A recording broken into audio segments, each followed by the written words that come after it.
ఏడేడు జన్మాల బంధాలతో ఈనాడు నీ ఏడు పండించనా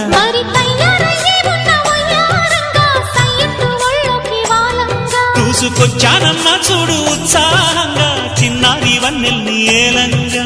ప్రతి క్షణం